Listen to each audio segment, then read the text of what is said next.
The first thing Ethan Cole noticed about the Ochoco Plateau in late August was how the air lied. From a distance, the pine country looked calm, soft blue ridgelines, sunlit clearings, a sky so clean it felt like a promise. Up close, the air carried a thin, metallic bite that didn't belong in wilderness, not campfire, not barbecue smoke from a ranch down the road. This was different. This was scorched resin, melted plastic, and something chemical underneath it, sharp enough to sting the back of your throat. Rex noticed it too. The German Shepherd sat in the passenger seat of Ethan's dusty truck, like a statue carved from intent. Ears forward, amber eyes tracking the forest, the way Ethan's own eyes used to track rooftops and windows and alley mouths in places that didn't forgive mistakes. Ethan kept both hands on the wheel, even though the road was empty. That was a habit. So was the way he drove without music. So was the way he checked his mirrors like the past could catch up and climb into the bed of the truck. He'd told himself Oregon would be quiet, that this would be nothing, a favor for an old buddy, a quick in and out, a search for a missing man who'd stopped answering his radio. Then Ethan and Rex would disappear into the back roads again. Another week in another rental cabin paid in cash. Another attempt at living like a civilian. Peace never came to Ethan like a gift. It came like a test. The gravel road climbed into a tunnel of lodgepole pine and blackened snags. The radio in the truck stayed silent, just like Ethan preferred, but the silence outside had a strange texture, too thick, too watchful. Even the birds sounded wrong. One lonely jay screamed once and then shut up, as if it had remembered something it wasn't supposed to say. Ethan followed the GPS only because he'd promised. It pointed toward a patch of public land where a volunteer fire lookout had reported a possible downed aircraft the night before. But the official search and rescue call never went out. No sirens, no helicopters. That was the second thing Ethan noticed. When something falls from the sky in America, people usually show up, unless someone doesn't want them to. He slowed as the road narrowed into two ruts, grass growing up the middle. A battered Forest Service gate stood open, dangling on one hinge like a broken jaw. The chain had been cut clean, not rusted, not snapped, cut. Ethan parked behind a stand of juniper and killed the engine. In the sudden quiet, Rex's nails clicked once on the floorboard, then stopped. Ethan exhaled through his nose and tasted smoke again. "All right," he murmured, mostly to himself. "We walk from here." Rex didn't move until Ethan's boot hit the ground. Then the dog flowed out of the cab with that same controlled energy he carried everywhere. No wasted motion, no curiosity for curiosity's sake. Rex didn't explore, he assessed. Ethan slung a pack across his shoulders, water, a medi, kit, a small bolt cutter, a satellite messenger that he told himself he wouldn't need. He checked the sidearm under his flannel. Old habits. He hated them and trusted them at the same time. They stepped into the trees. The forest should have smelled like pine needles and hot dust. Instead, it smelled like a warning. Rex's nose dropped to the ground. His head angled slightly, tasting the air. Ethan watched the dog's shoulders, the set of his spine, the twitch in his ears that always happened a half second before Ethan heard anything. A faint thump carried through the woods.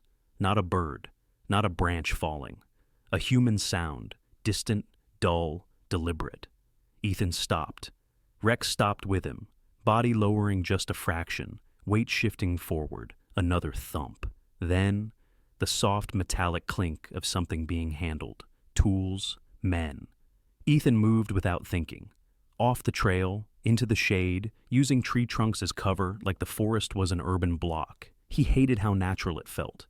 He hated how his heart didn't race. It just clicked into place. He crouched and pulled a small sealed bag from his pack. Inside was a scrap of cloth the color of smoke, cut from a shirt he'd been given an hour earlier at a diner in Prineville. "His name's Cal Bennett," the waitress had told him while refilling his coffee. "Works the lookout tower up on Grayback Ridge. He checks the trails after lightning storms. He's the type to bring water to strangers. He won't just vanish." The cloth smelled like cheap soap and cedar. Ethan held it in front of Rex's nose. "Find," he whispered. Rex inhaled once, deep, and his entire posture changed. The dog moved forward, not running, not charging, just pulling the world into a line. Ethan followed. They hiked for 40 minutes through uneven ground, weaving around scorched patches where small fires had burned and died. But it wasn't natural burn. The char patterns were too neat, too concentrated. Someone had ignited accelerant and walked away. Ethan's stomach tightened. He'd seen patterns like that before, in other countries, in other wars. Fire used to push people off roads, into funnels, into places where men waited with rifles and a plan. He told himself, this wasn't that. Then he smelled jet fuel. It hit him like a physical thing, sweet, oily, wrong. Rex stopped at the edge of a clearing. Ethan eased up beside him and saw it. Not a jet. A small plane, single engine, the kind rich men flew on weekends and poor men flew for work. It had chewed through a line of trees and come to rest in a shallow ravine. One wing snapped like a broken arm. The fuselage was split open. The nose had buried into soft earth. The smell of fuel hung heavy. But there was no fire. That was the third thing Ethan noticed. A plane crash like this should have lit the entire ridge on fire in August. The fact that it hadn't meant someone had already been here. Ethan scanned the tree line, the shadows, the ravine's edges. Rex stood silent beside him, ears scanning like radar. Ethan moved downhill, careful. His boots sank into loose dirt, then hit something hard. A spent casing, not from a hunting rifle, not old. Fresh brass, still bright, half buried in the soil. Ethan's jaw tightened. He stepped over the torn wing and reached the open fuselage. Inside, the cabin was wrecked, seats ripped free, glass shattered, straps hanging like vines. But one thing stood out in the chaos. A bright orange emergency beacon, smashed. Someone had taken a boot to it. Ethan's pulse finally ticked up. He heard it then, so faint he almost dismissed it. A breath. Not the wind. Human. Ethan followed the sound toward the rear of the cabin. A tangle of torn fabric and seat foam hid a narrow gap. He pulled it away. A woman lay wedged between the broken frame and the floor, her face streaked with dirt and blood. Mid-30s. Dark hair matted to her cheek. One eye swollen, a gash above her brow. Her hands bound at the wrists with zip ties so tight her fingers were turning bluish. She blinked, slow, like the world was far away and she was trying to swim back to it. Her lips moved. No sound came out. Ethan crouched and put a finger to his own mouth. Quiet. His voice dropped to a whisper. Don't move. Her gaze locked on him, fear and disbelief tangled together. Then she looked past him, past Ethan, and her eyes widened. Rex was there, half inside the cabin, his body blocking the opening like a wall. The woman's chest hitched in a tiny panic. Ethan understood immediately. People who'd never met a trained dog didn't see loyal companion. They saw teeth. Ethan gave Rex a subtle hand signal. Down, still. Rex lowered, silent, eyes never leaving the tree line beyond Ethan's shoulder. Ethan pulled his knife, cut the zip ties, and carefully checked the woman for injuries. Broken rib, maybe, bruised hip, a deep scrape along her calf. But she was alive. Ethan leaned close. What's your name? She swallowed hard, voice rough like sandpaper. Lena. Hart. Ethan didn't recognize it, but the fear in her eyes wasn't just from the crash. It was from being hunted. Can you stand? Ethan asked. She tried, failed, winced so hard her entire face tightened. Someone shot at us, she rasped. The pilot. Her eyes flicked to the front of the wreck. Ethan followed her gaze and felt his stomach drop. In the dirt outside the cabin, half covered by needles, a man lay motionless. Pilot's uniform, head turned at an unnatural angle, no movement. Ethan looked back at Lena. Her eyes shone with tears she refused to let fall. They didn't want me alive, she whispered. A new sound rolled across the ridge. Not thunder, engines, ATVs, maybe. Two-stroke whine, coming fast. Rex's head snapped toward the sound. A low rumble formed in his chest. Quiet, controlled, deadly. Ethan didn't need to think. He moved. He hooked an arm under Lena's shoulders and dragged her out of the wreck, away from the clearing, down into the ravine's shadow. Rex slid ahead of them, silent, choosing a path that used brush and fallen logs as cover. The ATV engines grew louder. Voices followed. Men, close enough now that Ethan could hear laughter. The kind of laughter that came from feeling safe, from believing no one could touch you. Ethan eased Lena behind a downed log and pulled her close. "Listen," he whispered. "No sound." Her breathing trembled. I can't run." "You won't," Ethan said, voice flat. "You'll stay." He signaled Rex, circle, watch, wait. Rex vanished into the brush like he was made of smoke. Ethan slid forward into a patch of ferns, drew his handgun, and waited. The first man appeared at the edge of the clearing. Late 20s, camo pants, rifle slung loose, not a soldier. A contractor pretending to be one. Behind him came another, older, heavier, with a radio clipped to his vest and the lazy confidence of someone who'd done bad things without consequences.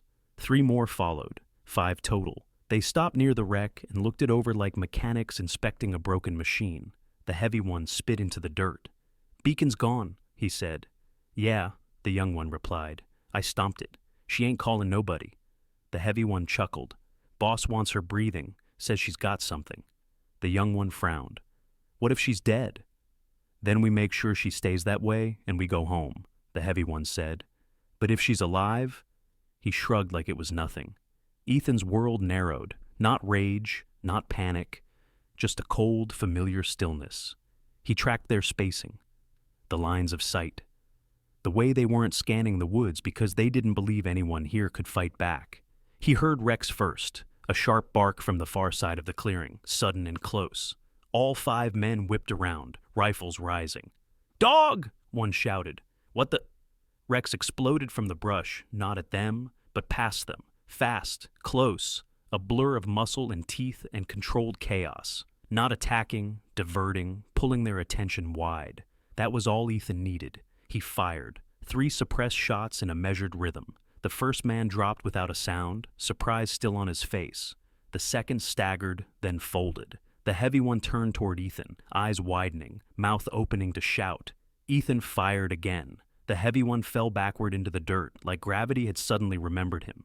The remaining 2 scrambled for cover, panic tearing through their voices. "Contact! Contact!" They weren't trained. They were loud. Ethan moved left, using brush as concealment. He could have ended it in seconds, but he heard Lena behind him, her breath small and terrified. And he knew noise would bring more. One of the men fired wild into the trees. Bullets snapped through branches. Ethan waited until the man paused to reload, then shot him in the thigh. The man went down screaming, rifle flying. The last one ran, sprinting toward the ATVs like his life depended on it. Because it did. Rex cut him off. The German Shepherd hit him low, shoulder first, slamming him into the dirt. Rex's jaws clamped onto the man's forearm, not tearing, not killing, just locking him down with a pressure that told him exactly who owned this moment. The man howled. Ethan stepped out of the brush and leveled his weapon. Rex's eyes flicked to Ethan, awaiting command. "Off," Ethan said. Rex released instantly and moved to Ethan's side, chest heaving, tail low, focused. The man crawled backward, eyes huge, blood on his sleeve. "Please, please." Ethan didn't answer. He didn't have time for mercy or conversation. Not here, not now. He disarmed the screaming man, grabbed his radio, and cut the zip ties off the dead men's belts. Fast, efficient, impersonal. He zip-tied the wounded man's hands and shoved him behind a tree. "Stay," Ethan said, voice low, "or you bleed out alone." The man nodded frantically. Ethan turned and went back to Lena. She stared at him, like she was trying to decide if she'd been rescued or captured by something worse. Rex stepped close and gently nudged his head against her knee, soft, careful, not threatening. Lena's face crumpled for a second, then she whispered, broken, "Thank you." Ethan didn't let the words touch him. He knelt and checked her again. "We move," he said. "Where?" she asked, voice shaking. Ethan looked up at the ridgeline. The smoke haze was thicker now. The wind had shifted. Somewhere far off, a tree cracked in the heat and fell like a distant gunshot. "Somewhere they can't corner us," he said. He lifted her, fireman's carry, weight distributed, posture controlled. His body remembered how to carry wounded men in the dark. Lena hissed in pain, but didn't scream. Rex limped slightly now. One paw scraped, nothing major. But the dog kept pace, head up, ears scanning. They left the wreck behind, and as they climbed, the radio in Ethan's hand crackled once. Static, then a voice. Not law enforcement, not rescue. A calm male voice, like someone speaking from behind a desk. "Grayback team, report." Ethan froze. Rex froze. Ethan didn't answer. The voice repeated sharper. "Report. Now." Ethan turned the volume down and kept moving, but the message landed heavy. These men weren't random criminals. They were organized. And whoever was running them believed he owned this mountain. They hiked deeper into the timber, away from roads, away from trails. Ethan used the terrain like a map he could feel through his boots. Ridges for sightlines, creek beds for concealment. Rex ranged ahead in short arcs, sniffing, listening, guiding. Lena stayed quiet for almost an hour. Then, in a whisper, she finally spoke again. "You're military." "Was," Ethan said. "You moved like—" She swallowed. "Like you've done this." Ethan didn't respond. Lena shifted slightly on his back, winced, then forced the words out anyway. "They're not just trying to kill me," she said. "They're trying to erase something." Ethan stopped behind a fallen log and lowered her gently to the ground. He gave her water. She drank like she'd been underwater for days. "What did you see?" Ethan asked. Lena wiped her mouth with the back of her hand. Her eyes darted to Rex, then back to Ethan. "I didn't just see," she whispered. "I took it." She reached into the torn pocket of her jacket and pulled out something wrapped in plastic. A small black drive. Ethan stared at it like it was a live grenade. Lena's voice tightened.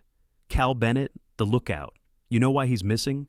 Because he found their burn sites. He logged GPS points, photos, timestamps. He was going to report it." Ethan's stomach turned. Accelerant burns, staged fires. "Who are they?" Ethan asked. Lena hesitated. Then she said the name like it tasted poisonous. Grayback Resurfaces. Ethan didn't recognize it, but it sounded like a company that wore clean shirts while other men did dirty work. "They're using fire to clear land," Lena continued. "Not for logging, not for housing." Her eyes glistened. "For a mine." Ethan's mind flashed to those men's confidence. The calm voice on the radio, the cut gate. "Illegal," Ethan said. Lena nodded. "And not just illegal," she whispered. "Toxic. The kind that poisons creeks for decades. They've got local officials paid off. Sheriff's office looks the other way. They've got private security. They've got leverage." She swallowed, voice breaking. "And I'm the idiot who thought I could fly out with the proof." Ethan stared at the drive. It wasn't just evidence. It was a death sentence in plastic. A new sound drifted through the trees, faint, far away, but unmistakable. A dog, not Rex. A deep bay that rolled through the forest like a hunting horn. Then another. 2 dogs, large, trained. Rex's hackles rose. A low growl vibrated in his chest. Ethan stood slowly, scanning. "Get up," he told Lena. She tried, wobbled. Ethan caught her, slung her onto his back again. Rex moved forward, faster now, urgency in every step. The baying came again, closer. And underneath it, human voices calling, calm and patient. They weren't searching like panicked men, they were herding. Ethan pushed harder, following Rex through thicker brush, down into a narrow creek bed where water still ran cold and clear beneath scorched banks. The smell of smoke was heavier here, trapped low. Lena's breath warmed Ethan's neck. "You can't outrun dogs," she whispered. Ethan didn't answer. Rex led them to a rock overhang, low, narrow, hidden by brush. Not a cave, not safe forever, but cover. Ethan slid inside with Lena, pulling her behind. Him. Rex stayed at the entrance, body tense, ears forward. Ethan listened. The baying stopped. That was worse. Silence meant the dogs were working. Ethan's hand tightened on the grip of his weapon. He felt a familiar coldness creep up his spine, the same old internal shift from man to machine. Then he heard a soft scrape outside, claws on stone. A big dog pushed its muzzle into the brush. Not a German shepherd, a massive mastiff-type animal, dark and thick, wearing a harness. Behind it, another. Their handlers moved behind them, boots careful, rifles ready, faces hidden by caps and sunglasses like they weren't hunting a person. Like they were cleaning a mess. Ethan held his breath. the first dog sniffed the air. Its eyes met Rex's. Rex didn't bark. He didn't lunge. He just stared, still as stone, silent as a threat. The other dog growled. Its handler whispered, "Low, get him." The dogs pushed forward. Rex exploded. The fight was violent and fast, contained in the narrow space like a storm trapped in a bottle. Rex didn't match strength with strength. He used angles, dodging, biting at legs, turning the larger dog's weight against it. The overhang amplified every snarl and yelp until it sounded like something ancient waking up. Ethan ignored the animal chaos and focused on the men. One handler leaned in, trying to get a shot. Ethan fired twice. The handler fell backward out of sight. The other handler cursed and raised his rifle. Ethan fired again. The second man dropped with a grunt, weapon clattering on stone. The dogs faltered, confused without commands. Rex, bleeding now, shoulder torn, a red line across tan fur, held the entrance anyway, teeth bared, eyes burning. The larger dog backed away, then turned and fled into the trees. Silence slammed back down. Ethan moved out fast, scanned the woods, checked the handlers. Both down, both done. He grabbed their radios, their ammo, a small pouch of jerky. Survival was math now. Then he returned to the overhang. Lena was staring at Rex, horror and awe in equal measure. Rex limped toward Ethan, whining once, pain but controlled. Ethan knelt, hands moving with medical efficiency. He wrapped Rex's shoulder with the last clean bandage he had. "You did good," Ethan murmured, voice thickening despite himself. "You did real good." Rex leaned into Ethan's touch like it was an anchor. Then the forest answered. A new voice came over one of the radios Ethan had grabbed. Clear, close, calm. "You're making this harder than it has to be, Ethan." Ethan froze. Lena froze. Rex's growl deepened. Ethan stared at the radio like it had turned into a mouth. The voice continued, almost conversational. "I know who you are. We did our homework. You don't want to die out here." Ethan's jaw clenched. He didn't recognize the voice, but it carried something that made Ethan's skin crawl, confidence backed by resources. Lena whispered, barely audible, "They know your name?" Ethan didn't respond into the radio. The voice sighed. "Listen, you hand her over, you walk away. You keep walking away. Nobody follows. Nobody cares about your little dog. We don't want a war. We want to clean up a mess." Ethan's hand tightened until his knuckles whitened. Then the voice said the line that made it personal. "And Ethan, I know what you did overseas. I know what you can't sleep through. Don't make me drag that into daylight." Ethan felt something inside him crack. Not loud, not dramatic, just a hairline fracture in the wall he kept between his present and his past. Rex pressed his body against Ethan's shin, grounding him. Ethan exhaled once. Then he turned the radio off. "We move," he told Lena. Her eyes were wide. "Where do we go?" Ethan looked up at the ridgeline. In the distance, through smoke haze, he could see the silhouette of an old fire lookout tower, Grayback Ridge. And beyond that, an open plateau where a helicopter might land if someone, somewhere, was listening. An idea sparked, dangerous, thin, but real. "I'm getting you to a signal," Ethan said. "Then I'm ending this." They moved again. Hours passed in a blur of heat and smoke and pain. Rex's limp grew worse, but he stayed in front. Lena tried to walk at times, using a branch as a crutch. She gritted her teeth, stubborn. Ethan let her when it helped. He didn't argue. He didn't waste time. They reached the old lookout tower at dusk. It stood on a barren knob of rock, surrounded by blackened trees like burned matchsticks. The tower's stairs creaked. The door hung open. Inside, the smell of stale coffee and smoke, and something else. Something like fear that had soaked into wood. Ethan saw the sign of struggle immediately. Overturned chair, broken radio handset, a smear of dried blood on the floor. Cal Bennett had been here, and he'd left unwillingly. Lena stepped inside and covered her mouth. Oh, God. Ethan found a notebook on the desk, half burned, pages torn.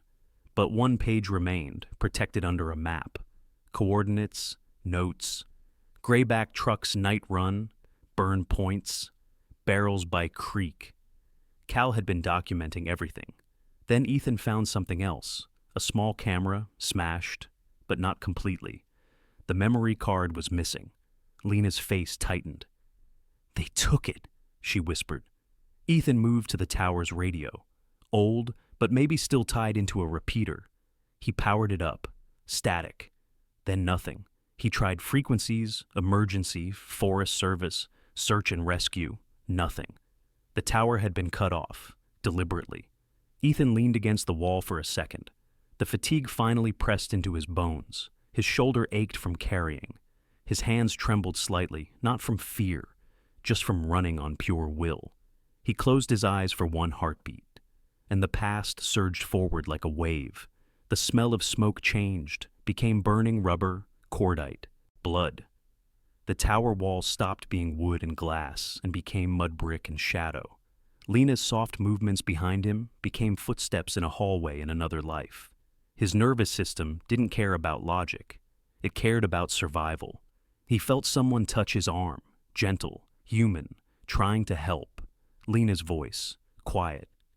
"Ethan, you're shaking." Ethan's body reacted before his mind could. He spun. His hand snapped up and caught her throat, slamming her back against the wall. Not to kill, to control, to neutralize a threat his brain had invented. Lena gasped, eyes wide with terror. "Ethan, stop!" Ethan didn't hear her. He heard a different scream. He saw a different face. He was back there, back in smoke and heat and wrong decisions that had left good men dead. His grip tightened. Lena clawed at his wrist, choking, and Rex, wounded, exhausted, loyal, made the choice Ethan couldn't. The dog launched himself into Ethan's side, not biting, not attacking, slamming his full weight into Ethan like a living battering ram. Ethan staggered, grip loosening. Rex wedged his head between Ethan and Lena, physically forcing space. Then Rex barked, not a warning bark, not an aggressive bark, a series of sharp, piercing, urgent barks, right in Ethan's face. An alarm, a command. "Wake up." Ethan blinked. The tower snapped back into place. Wood, glass, smoke haze. Lena's terrified face. Rex whining, pushing into Ethan like he was trying to hold Ethan together. Ethan staggered backward as if burned. His eyes locked on Lena's red neck, the fingerprints forming. His chest tightened until he couldn't breathe. He choked. He slid down the wall, head in his hands, shaking like a man who'd finally been caught by the thing he'd been outrunning for years. Lena coughed, tears streaming, but she didn't run. She held the wall, swallowing fear like medicine, and after a long moment she whispered, voice raw but steady. "You're here," she said. "You're not there." Rex limped closer and pushed his head under Ethan's trembling hand. Ethan grabbed the dog like a lifeline, burying his face in Rex's fur. The soldier was gone. The rescuer was gone. What remained was a man in a tower full of smoke, trying not to become the worst version of himself. They sat in silence until the sky turned purple. Then the radio crackled. Not the tower's radio, one of the seized handhelds. A new voice this time, female, tight, urgent. "Grayback units, the boss wants them alive. Repeat, alive. The media girl and the vet." Lena flinched at media girl. Ethan looked up slowly. "You're a journalist," he said. Lena's eyes darted away. Then she nodded. "I wasn't supposed to be," she whispered. "Not officially. I was freelancing, chasing wildfire corruption stories. This one found me." Ethan's mouth tightened. "You didn't tell me," he said. "I didn't know if I could," Lena whispered. "Because if you were with them, I'm not," Ethan cut in. Silence. Then Ethan stood. "We leave now," he said. He didn't say where. He already knew. Behind the lookout tower, down the slope, was an old abandoned logging cable system. A steel line stretched across a canyon where timber used to be hauled. It wasn't on modern maps. Cal had scribbled something in his notebook. Cable line, fast exit. Ethan found it by following Rex's nose. The cable station was a rusted platform, a skeletal frame with a pulley carriage that still hung on the line like a forgotten coffin. A manual crank system sat nearby, half buried in debris. The canyon beneath it dropped into darkness. Lena stared at it, pale. "You're not serious." Ethan checked the carriage, tested the cable tension. "It'll hold," he said. How do you know? I don't, Ethan replied. But staying means dying. Rex stepped onto the platform without hesitation, as if he understood the only language that mattered now. Go. Ethan clipped Lena into the old harness, first using scavenged straps and a carabiner from his pack. He tightened it until she hissed. Trust me, he said, even though he knew how bad those words tasted in a world like this. Then he rigged Rex, looped the dog's harness into the system. Rex stood steady, accepting the strange contraption with that same disciplined calm he'd shown 1,000 times. Lena's eyes shimmered. Rex is hurt. He'll make it, Ethan said. Then he looked at Lena, voice dropping. You're going first. No, Lena whispered instantly. No, Ethan. That's not a request, Ethan said, and the steel in his voice was old. They want you alive. That's our advantage. They'll hesitate if you're on the line. He put his hands on Rex's head, foreheads almost touching. Protect her, Ethan whispered. Rex whined once and nudged Ethan's chest like a promise. Ethan released the carriage brake and shoved. The pulley squealed. Lena and Rex rolled out over the canyon, suspended above darkness, moving slowly at first, then faster as gravity took them. Lena's breath turned into a sob. Rex stood braced beside her, body between her and the void, eyes forward like the other side was a mission. Ethan watched until they were halfway across. Then he heard boots, voices, lights cutting through trees. They're at the cable line! Ethan turned and raised his weapon toward the ridge behind him. 5 men emerged, then 10. Not contractors now. Real security, better gear, disciplined spacing, and at the center of them, a tall man in a clean jacket, no rifle visible, hands in his pockets like he owned the air. He called out, voice calm, amplified by the canyon. Ethan Cole. Ethan didn't answer. The man smiled faintly. You've got a gift for complicating things, he said. I'm Marshall Klein, CEO, if you want a title. But I'd prefer we keep this simple. Ethan's eyes narrowed. A CEO out here, in the smoke, in the dirt? That meant Lena's drive wasn't just evidence, it was a guillotine. Klein continued, voice smooth. You can walk away, he said. You can take your dog and your demons and vanish again. But she stays. She's carrying property that belongs to my company. Ethan's jaw clenched. That drive belongs to the public, Lena shouted from the cable line, voice trembling but loud. Klein didn't even look at her. She doesn't understand what she stole, he said. But you do, Ethan. You understand consequences. Ethan watched Lena and Rex reach the far platform, barely. The carriage slammed into the stop with a metallic groan. Lena fumbled with the harness, shaking. Rex moved first, biting at the strap, helping her, even hurt, still thinking. Ethan's chest tightened. Klein stepped forward, and the men behind him raised rifles, not aimed at Ethan's head, aimed at the cable, a warning.